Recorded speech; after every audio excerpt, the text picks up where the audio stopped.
อนนี้ให้อยู่ที่ทรงลาว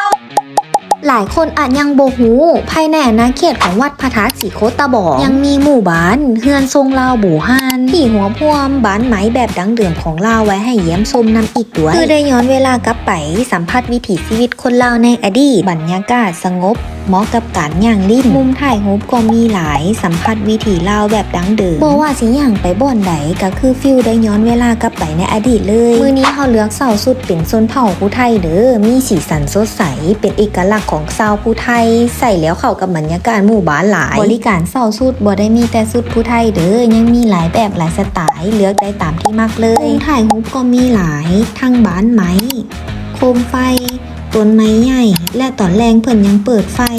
คือกันกับเฮาลุดเข้าไปอีกยุคหนึ่งเลยถ้าใครมีโอกาสได้มาเที่ยวอย่าลืมมาแวะมาที่นี้ได้ทั้งโหมงามๆและก็ได้สัมผัสวัฒนธรรมท้องถิ่นไปพร้อมกันได้สัมผัสวัฒนธรรมอีกแบบหนึ่งของลาวได้ใส่ชุดพื้นเมืองเป็นประสบการณ์ที่ประทับใจหลายถ้ามีโอกาสมาเที่ยวเมืองท่าแขกแข่งขมวนประเทศลาวก็ลองแวะมาที่นี้ก่อนเด้อนอกจากจะได้โหมงามๆแล้วยังได้สัมผัสเสน่ห์วัฒนธรรมท้องถิ่นอีกด้วยพิกัดหารเสาสุดถ้าไผจะไปทักหาหารเพิ่นก่อนเด้อทุกคนอยากลองใส่ชุดพื้นเมืองแบบนี้บ่ถ้าเป็นทุกคนจะเลือกใส่ชุดแบบไหนคอมเมนต์บอกกันได้เด้อ